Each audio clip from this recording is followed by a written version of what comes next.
Welcome back to Aggressive Progressives. I'm sitting in for Jimmy Dore. I'm Malcolm Fleschner. With me, Steve-O, Graham Elwood, Ron Placone, the raging Asian, the political vigilante. Ron, we got to get a name for you. Ron Placone works for me. I've been working for a long time now. Placone's not a common name. There's like 12 of us in the world. I'll take it. When you tell people, do you guys see that thing that was going around on Twitter about people when they say their name and people ask them follow-up question like Laura, like Laura Dern or whatever it is? Mm-hmm. Do you guys have things like, I mean, you, Steve-O, you obviously have the guy from Jackass, yeah. Right? And did they ask you if that's you? Yes. And what do you tell them? I'm like, yes, I am. I just look a little different on television. That's me. Yeah. The camera adds 10 pounds or whatever. It takes away a lot of melanin. And yeah. The camera adds a lot of ink work also. Yeah. The camera changes your ethnicity. It does that. Yeah. I always say, because if I say Graham, they're like Grant, Greg. I always just say Graham like the cracker. Yeah. And Elwood like the Blues Brother if they're of a certain age. If they're young, then I'll just say it's Spanish for the wood. See,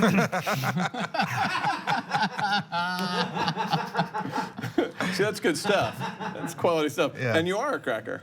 Yes, I am. Thank you so much. Bonus. You're also a cracker. Ron, what do you get? Ron Placone, that's an Italian name. You don't look Italian, and I'm like, you're right.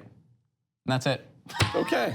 Then we just leave it there. I mean, I don't have a big issue with my name except that here at TYT, Cenk is a real punster, so whenever I would do like old school or any show with Cenk on it, I haven't done a show with Cenk in a long time, so it's not a problem really, but I would try to get here early so I could sit on the end to avoid Cenk making a Malcolm in the Middle joke.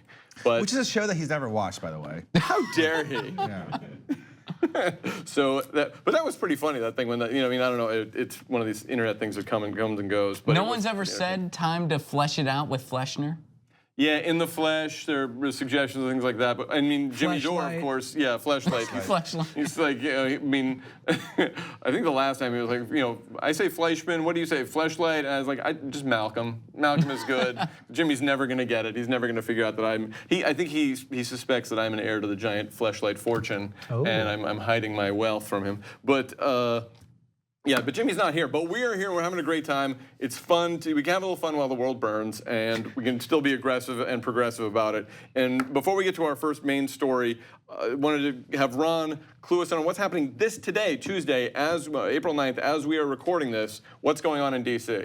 So we have a graphic number 10 for this. Yeah, right now, you can go to battleforthenet.com to watch this live. And it is the hearing for HR 1644, which is the bill to restore net neutrality. So far, this is a good bill that restores the net neutrality protections that were put on the books in 2015. We had net neutrality since the advent of the internet. It was assumed, the cable companies took it to court. We protected net neutrality the first time and got it on the books, had it designated a Title II.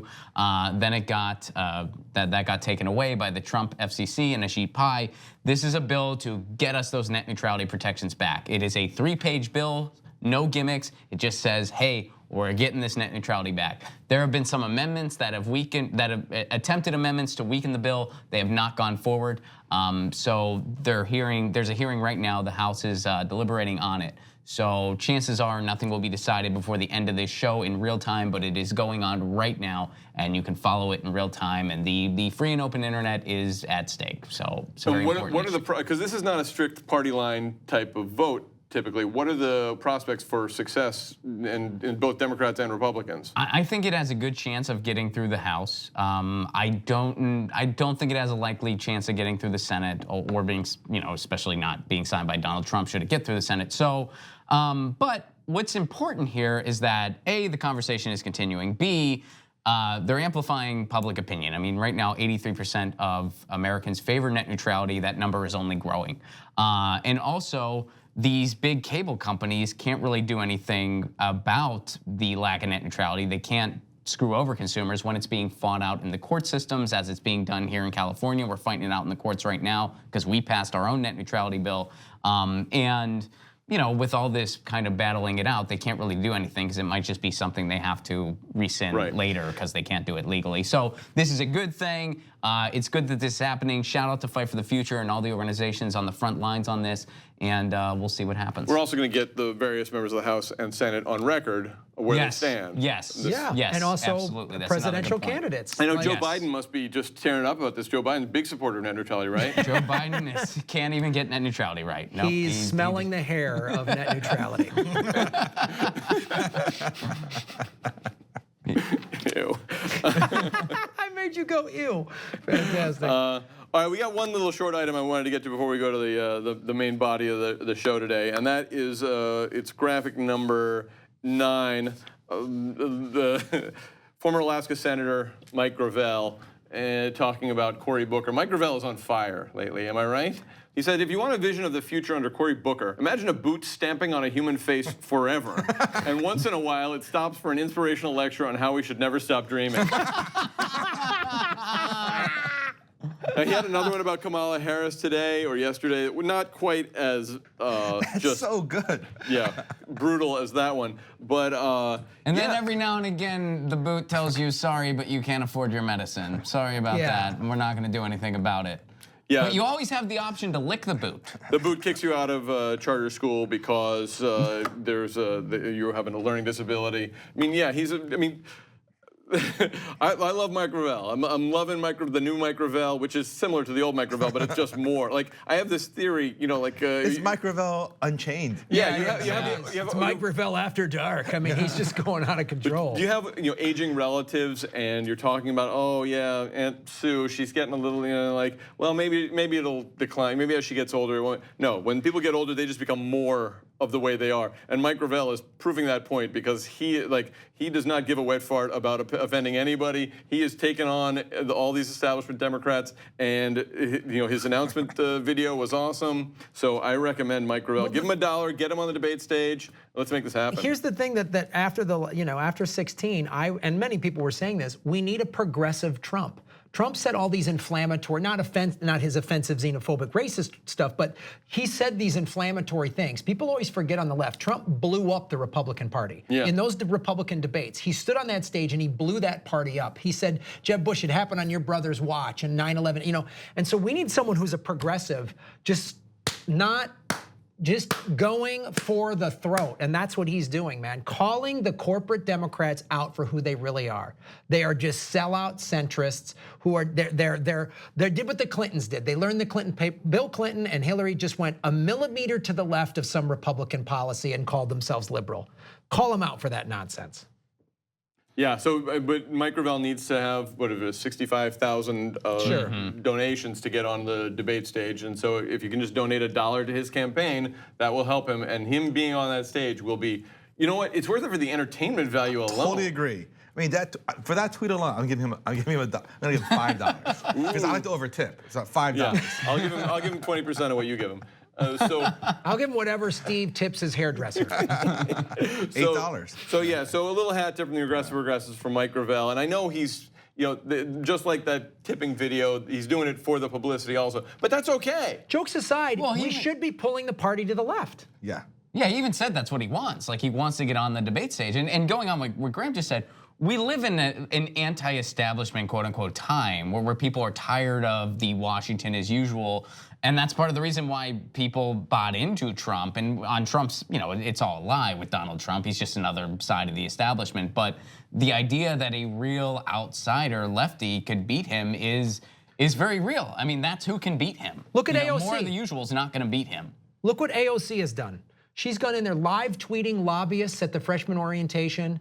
And people are like, oh, she's young, she doesn't know what she's doing. But she's just like, hey, man, I was waiting tables a year ago. She's just calling out the establishment, and that's what we need more of. And have you seen how Nancy Pelosi is pushing back and hitting back and trolling? She's getting she gets credit from the establishment and the centrists for trolling AOC. And I'm like, you realize you're praising the Speaker of the House for trolling a first-term member of Congress who has no power.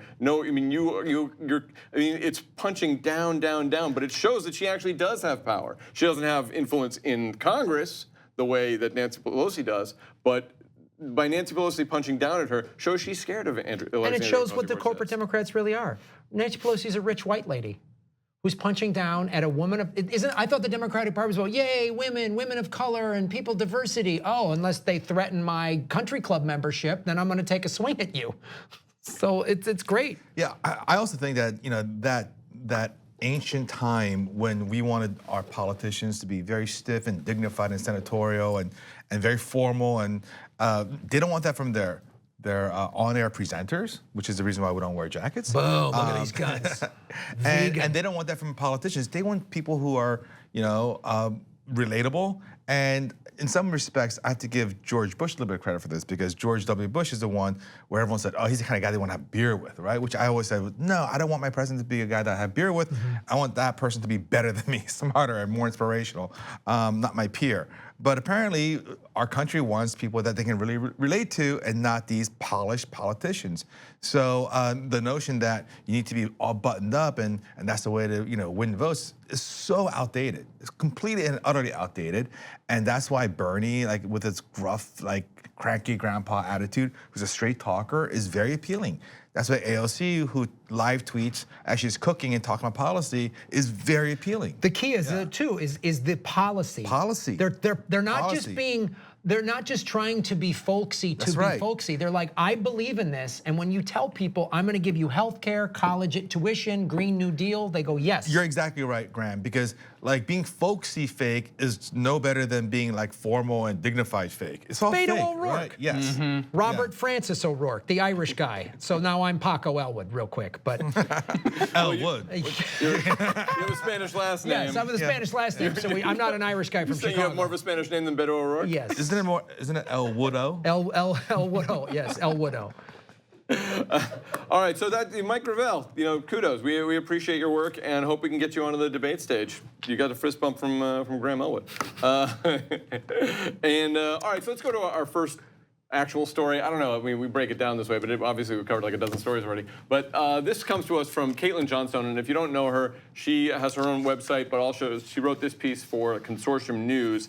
And if you've been following the news about Julian Assange, you know that this past week there's been a lot of concern that he is going to be expelled from the Ecuadorian embassy in London and extradited to the United States to face charges. And one of the things that, these stories crop up from time to time about Julian Assange. Maybe he's going to be kicked out, and I don't know if they, you never know when they're real and when it's just sort of, but it's sort of like those stories about every month or so, a story comes out like, oh, Hillary, actually she's going to run for president now. You never know when they're real and whether it's phony, but this one seemed authentic, and it had to be headed off at the pass, and the Ecuadorian government they pushed back against and said they weren't going to, and so he appears to be secure for now, but who knows. So what Caitlin Johnstone noted is that a lot of people, when they're criticizing, especially people in the media are criticizing Julian Assange, they try to pretend like he is, quote unquote, not a journalist.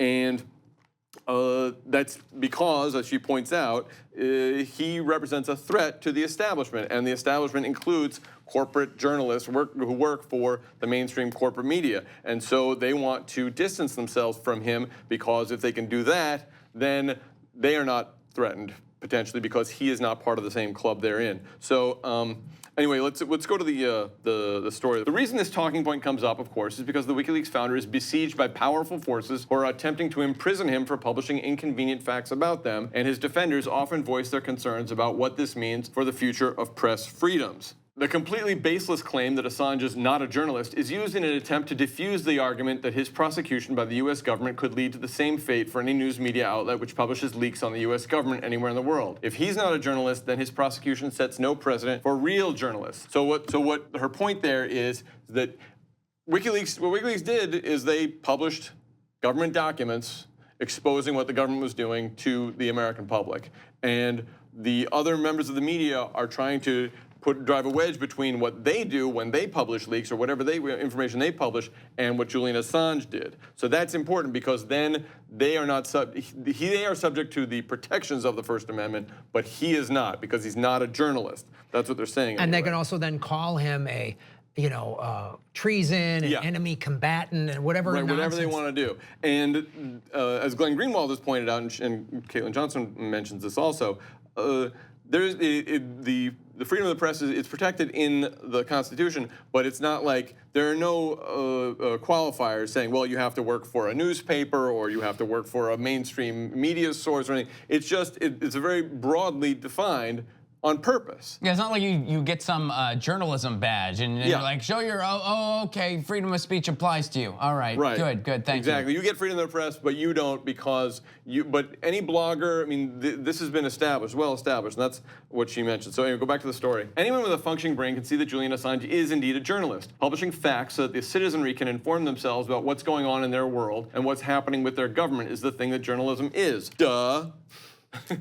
The need for an informed citizenry is the entire reason why press freedoms are protected so explicitly under the US Constitution. And publishing facts about the most powerful institutions on earth indisputably does create a more informed citizenry. The claim that Assange is not a journalist is both an irrelevant red herring and a self-evident falsehood. It is made not by people with an interest in maintaining a small and specific linguistic understanding of what the word journalism means, but by people who want to see Julian Assange imprisoned by the same government which tortured Chelsea Manning because he made them feel emotionally upset. It's a fact-free argument made entirely in bad faith for inexcusable motives. The desire to see a journalist imprisoned for telling the truth. One way that you would judge is somebody a journalist would be, okay, well, is this person recognized as a journalist by other journalists? And WikiLeaks, as she points out in the article, won the Most Outstanding Contribution to Journalism Award in 2011, the Martha Gellhorn Prize for Journalism 2011, the International Piero Passetti Award, Journalism Prize from Italy, a Brazilian award. He even won the Kazakhstan Union of Journalists top prize in 2014.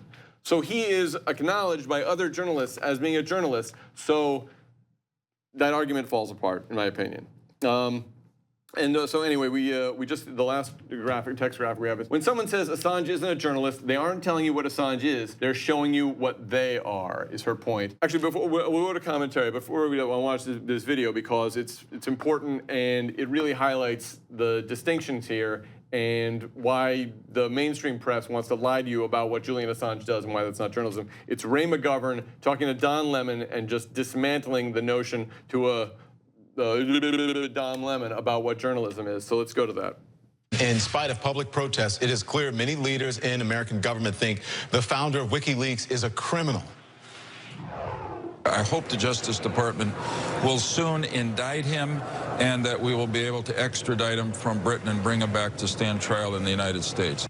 I think that the release of this information has put at risk American national security. One politician even called Assange a high-tech terrorist. So how can one person's terrorist also be called the ultimate journalist? For perspective on that, we go to Ray McGovern, who is live in Washington for us. McGovern is part of a group of former CIA members who recently wrote a letter praising Assange's actions. So thank you for joining us tonight. Why do you think Assange is doing the right thing by releasing all these documents? Well, I think the question as to whether he's a journalist or not is the proof is in the pudding. The function of a journalist is to record the actions and behavior of those in power and make it possible for the public to know what's going on. Thomas Jefferson said that if it were a choice between a government and a free press, he'd pick a free press. And so this is what's needed to preserve a democracy. And the idea is to tell as close to the truth as possible and not simply take notes on what the government is saying. That's what Julian Assange and WikiLeaks have done to the embarrassment of the government, because a lot of their dealings are kept in secret and need not be kept in secret. So you don't like the label, you don't like the way he's been labeled a terrorist or a hacker. You actually do think that he is a journalist. I want to get that correct. You think he's a journalist? Of course he's a journalist, according to the definition that I just listed here. He's making information available to the American people and others who are, frankly, malnourished on what I call the fawning corporate media, who act more as stenographers than they do as journalists. So you don't think there's information in those documents that should have been left out or maybe blacked out that may be detrimental to the country, maybe detrimental to our troops or even other countries? Because that's what journalists would have fact-checked, and there are standards, and no one wants to put people in danger and in jeopardy. I think that's what most journalists would have done. Julian Assange didn't do that. Well, I correct you on that. He did do that. He made that information available to the Pentagon and the State Department, and they refused to expunge it. They refused to redact it. Now, what has been released? It is a canard. It is a red herring to suggest that lives have been put in danger. The only lives that have been put in danger are the troops that we sent over to Iraq and Afghanistan under false pretenses. Now, the Secretary of Defense, Robert Gates, has said that these reports about lives in danger are greatly overwrought. His word, okay? He said that no sources and methods have been compromised. NATO has said the same thing, and our command in Afghanistan has said the same thing. Not one person has been identified as having been spat upon, much less imprisoned, because of these documents. Now, that doesn't mean that the pundits here in this country don't say it 10 times a day. Saying it 10 times a day does not make it true. All right, so there's a lot to unpack there, but one thing I love is that Ray McGovern says, you know, he's not just a stenographer like others in the corporate press, and Don Lemon just goes to repeating a talking point that exists without, doesn't miss a beat, and is wholly unaware of what he's doing. It's too. It was a very diplomatic way of saying, yeah, your institution's failing miserably at your job, like really, really bad. And then he goes, okay, next question. Here's what's next. Well, yeah, because he's got one of his producers and they're all telling him to speed along because, you know, I'm sure after that segment was an ad from Boeing or Raytheon or Shell Oil or the Marines or something like that. And that's what, the thing that's so amazing to me about when people make these criticisms of WikiLeaks is they're like, it's not wiki hacks. Julian Assange doesn't go out and hack people's computers. Whistleblowers give WikiLeaks the information, he vets it. How many times has WikiLeaks had to print a retraction? Zero times. Oh, weird. So it's like, what is happening? And the other thing too, why people like Don Lemon, who are mouthpieces for the ruling class, he can't say Julian Assange is a journalist because then he would have to go, wait a minute, they could put me behind bars. They could do to me what they've done to Chelsea Manning. So he has to play this ridiculous kleptocracy talking point. Yeah, that's what a journalist does. You find out what the government wants you to say, you repeat it, and then you cash your check and go home. There you go. Then you go to your gated community. If there's something that might hurt the powerful in there, you don't let people know about that part. Yeah, I mean it's. I know people have a lot of problems with Julian Assange, and whatever you think about him personally, and you object to him on whatever level, the idea that he's not a journalist and that he shouldn't have freedom of press protections is mind-boggling. That people can hold these two ideas in their head at the same time. You know, the New York Times published the same thing that he did. You know, I mean, he published on WikiLeaks, then they published New York Times. Nobody's saying the New York Times should be put on trial. Well, I think Caitlin pointed it out in her article, and I think Ray McGovern mentioned it too, that it's a red herring. Yeah. Oh, he's not a journalist. Well, first of all, yes, he is. Second of all, that's not even relevant as far as what's going on and what's being done to a publisher. It also gets us into this argument, this ridiculous slap fight over what's a journalist, rather than looking at, hey, look what the powers that be have done. They have lied to us about getting us into wars. The 22 vets a day that commit suicide so that Halliburton and Boeing can have good stock portfolios. Don Lemon isn't talking about that. Really, we're getting into this, well, what's a this, what's a that? And that's a constant distraction. You know, it's me poking you in the chest, and then when you slap me in the face, I go, wow, Malcolm's nuts. We're not talking about what I was doing. We're not talking about anything like that. Wait, why are you talking about my nuts? Wait, what? You have really nice, anyway, but yeah, and Caitlin Johnstone, the people that have, I spoke to Ray McGovern on one of these Unity for Jay online vigils, and they just had one this past weekend. And there's a lot of people out there like Caitlin Johnstone and Ray McGovern and Bill Binney and Susie Dawson that are like, this isn't right. Because they know most people are just watching 30 minutes a day of Fox News or CNN, and that's what they're getting is, oh, Julian Assange, or, oh, I think there's some rape conviction against him, right? Or whatever nonsense they put out there against him that have all been rebuked. So it's scary for anybody if we don't all pay attention that they can do this to him and to Chelsea Manning. They could do this to anyone on this panel. Right, yeah, go ahead. Yeah, so, I mean, this is one of those instances where I look at the facts and there's just no room for debate here in terms of whether he's a journalist. He's clearly a journalist. It's not even remotely close. And this is when, I feel deeply disappointed and worried that everything's a lie and everything's a fake, right? I mean, is the media that we're supposed to trust in is saying that he is not part of the media that he's not a journalist, and therefore he should be indicted and put in prison for his work and silenced forever. My God, like I can't trust anything that the same media is saying. I mean, it's preposterous to categorize Obviously, him. you don't worry about that for yourself because you're not going to publish anything that is going to be threatening the government in the way that what Julian Assange has done. And even if you were inclined to do it now, after seeing what's happened to him, you're definitely not going to do it. I mean, I feel like this is a moment, if I were Jimmy, I would start yelling at the camera about you people at MSNBC and CNN. You think you're journalists, but you're not journalists. You're stenographers for power, and you just kiss their asses all the time. You should be begging Julian Assange for forgiveness for doing the job that you should be doing, but you're not because you're bought and paid for, et cetera, et cetera. Like, you know, that's not a bad Jimmy.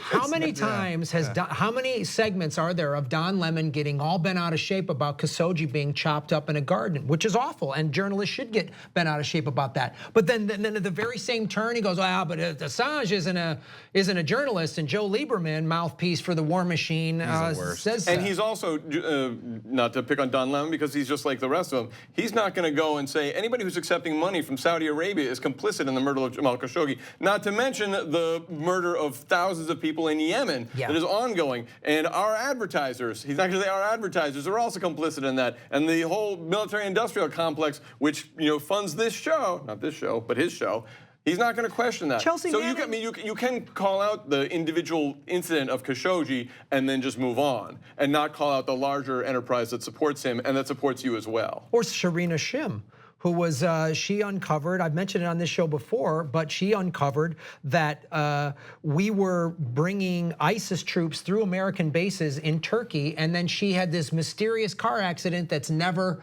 been investigated. She basically was murdered. So where and she's covered up, nobody talks about her, nobody, and so it's just Khashoggi, just this selective outrage just to help feed this ridiculous narrative that the corporate media is jamming down our throats.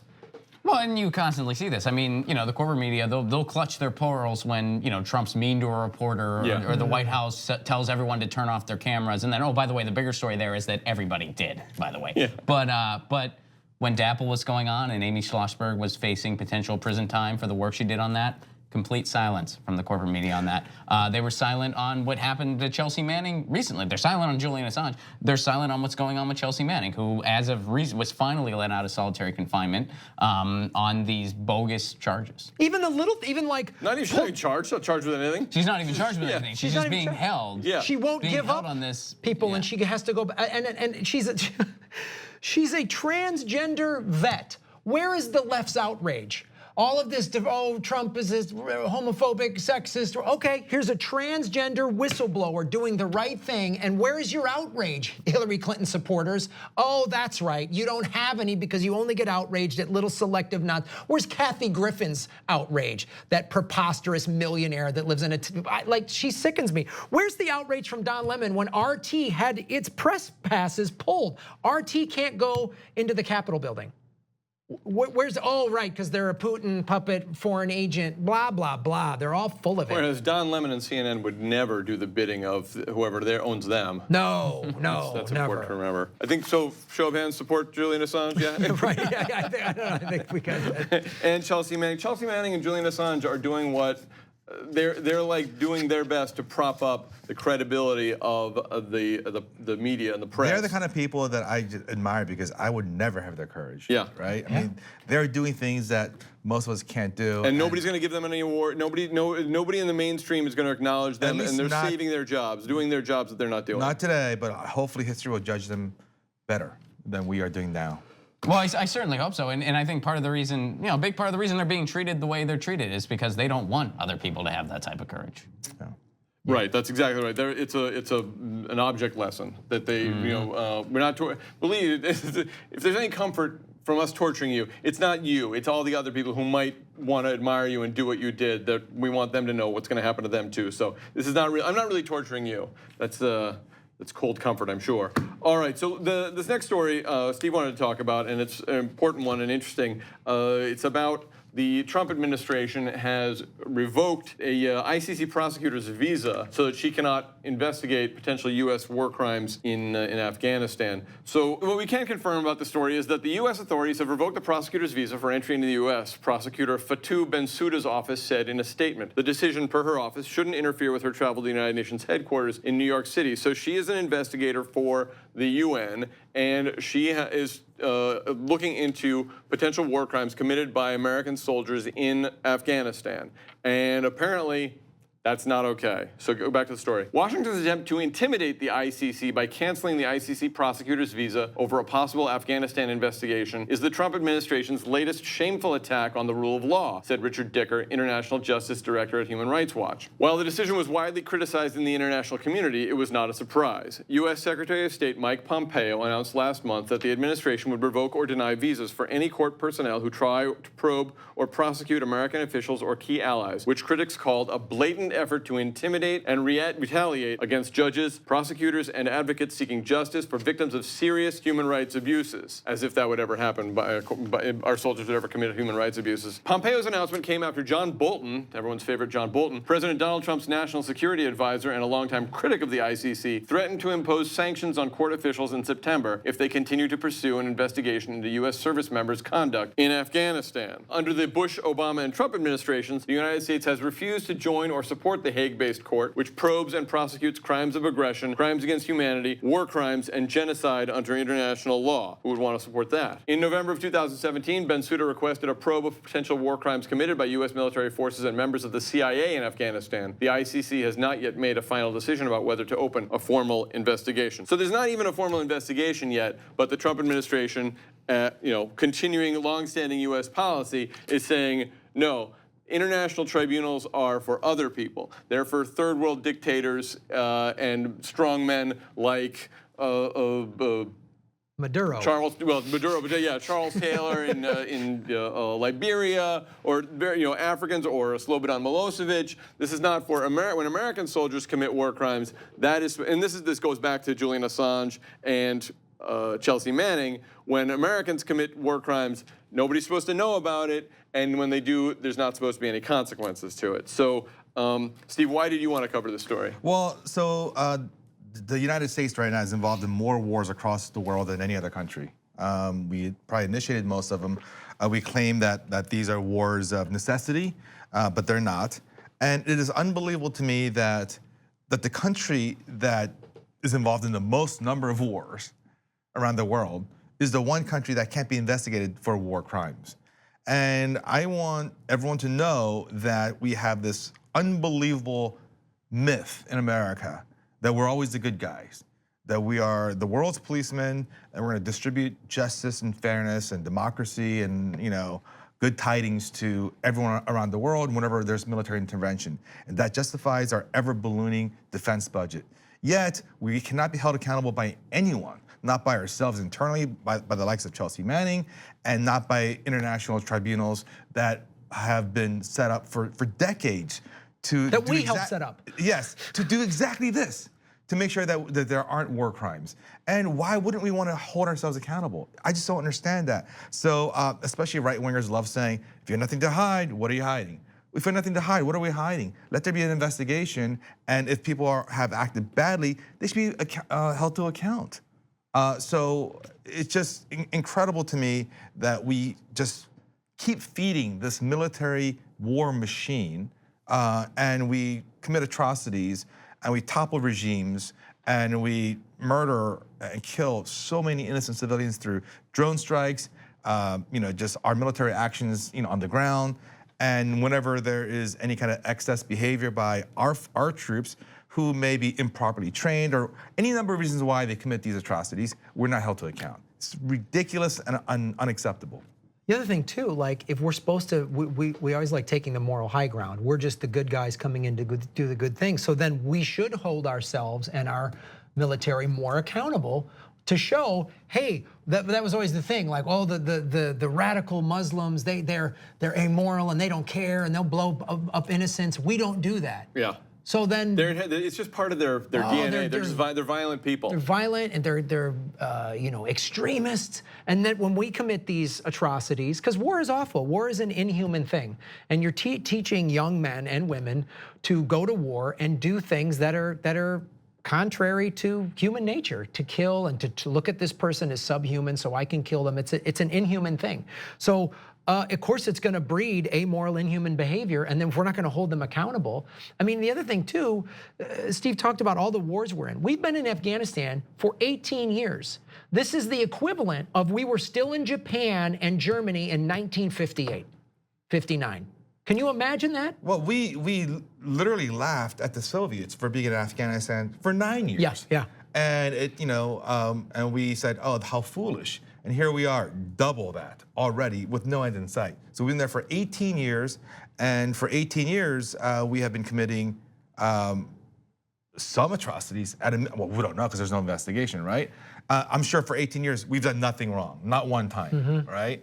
So again, I'm not saying that we should find these servicemen and women and execute them. Okay, we're saying if there's bad behavior, let's investigate it and correct it. But the problem is, if you do that, then of course, it's problematic. It's inconvenient. You risk turning public, the public against the idea of wars and realizing that we shouldn't be. I mean, you don't want to talk about it. You want to talk about the suicides. You don't want to talk about anything except the threats. You got to talk about the threats. I think you don't want too big of an anti-war movement because, well, we've built an economy around war. Right. Well, we learned that from Vietnam. The Vietnam War was on TV, right? So like the My Lai massacre and stuff like that, and that was on TV. Civilians getting napalmed, and that was on TV. So after that they learned, nope. Blackout, embed reporters. Yeah, embed reporters control what they see. It's not even don't let them see it. It's control what they see. Yeah. That was the first Gulf War. I just think that we have a two-tier justice system here in the United States, and it works great. So why not